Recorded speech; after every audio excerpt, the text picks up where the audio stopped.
Kasing excited na ba niya kayo para sa inyong summer adventure, mga kapatid? Before anything else, dapat ready na ang inyong summer must-haves. And good to go. Pati na rin ang inyong travel plans. Saan kaya magandang punta? Mindoro kaya? Kaso, may ferry dun. Sino pa man din ako? Cagayan kaya? Bus naman. Day drive. Dati, nahihilo din ako dun eh. Saan na kaya ako pupunta nito? Kung biyahilo ang inyong problema, don't worry dahil sagot na namin ang solusyon para diyan. But first, paano nga ba ito nangyayari? Ang motion sickness ay isang sakit na nararamdaman ng isang tao pag nandun siya sa mga sasakyan, Il Vicente. na merong gumagalaw. No? Merong kasing abnormality, merong discrepancy yung ating katawan tulad ng mga mata, tenga, at saka yung sensory nerves natin. Ano? At saka ito, pagka nagkaroon ng discrepancy ito with the world around us, pwedeng nami-misinterpret ng brain natin. To the point, ang end effect ay yung motion sickness.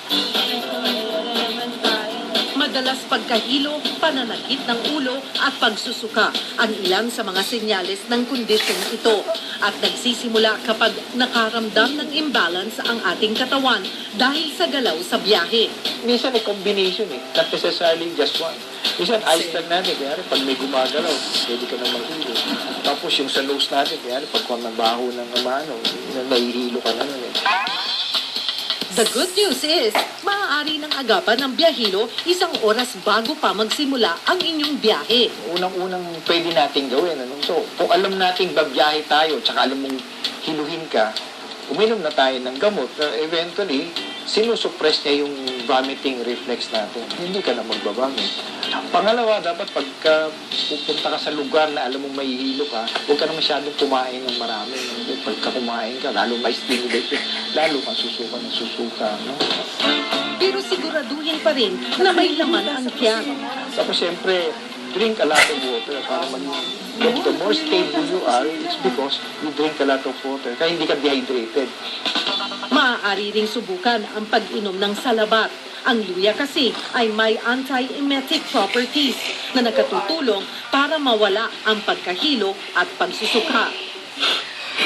Higit sa lahat, iwasan din ang pag-inom ng alak bago ang nakatakdang biyahe. Maglasing tayo, pupunta ka sa lugar na alam mo magalaw pa lalo kayo mas. Red horse Lalo kayo Red mas horse. stimulate na. Kapag naman nasa sasakyan na at nakaramdam Barko, ng hilo, ship. ito ang ilang payo Sa ng ating cruise. espesyalista. Basta huwag kang masyadong magagalaw, no? Huwag kang masyadong magagalaw. Pag nandun ka sa lugar na pwede kang mag-steady ka lang ng ganyan. Umupo rin sa lugar na hindi masyadong maalog. Alam naman natin, pag sa likod, matagtag, no? So as much as possible, dun tayo sa unahan, no? Para less ang movement. Kung sensitibo naman ang iyong pang-amoy, magkabubuting magdala ng mask o panyo at takpan ang ilong. Ang kakaiba o matapang na amoy ay maaaring maging sanhi ng pagkahilo. Yung mga aircon natin sa bases, nagkokos lalo ng pagkahilo natin. Kasi siyempre, hindi filtered yan, hindi nalilinisan yan ng gusto. Comedy pare. Natin yung baho sa labas, yung mga carbon, yung mga exhaust. Not necessarily because of the motion, but because of the pollution na nandun tayo. Huwag din kalilimutang magdala ng sarili ninyong biyahilo kit. So mas maganda, meron tayong panyo, tapos isang lalagyan na para masusukahan mo. Tapos pwedeng candy, dahil lang may tubig tayo, para just in case, konti-konti, no? Para hindi tayo mag-dehydrate, para mas maging alert tayo with ointment o liniment, pwede mas magkakaroon tayo, mag-neutralize yung mga amoy sa paligid natin.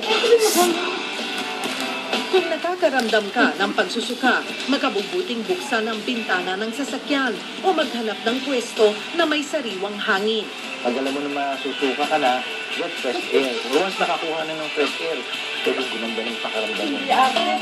Pero kahit na ilabas na ang masamang Hilo talaga pakiramdam, walang katiyakang mawawala na agad ang biyahilo.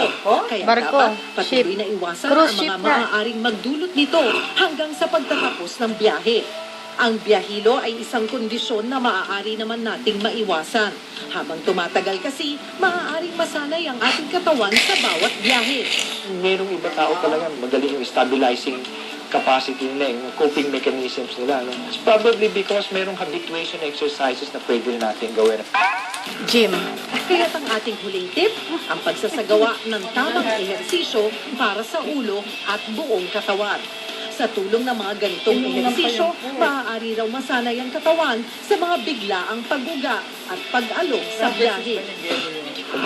Ngayon, alam na natin kung paano makaiiwas sa biyahilo. Wala nang makapipigil pa para ma-achieve ang ating dream summer escapades.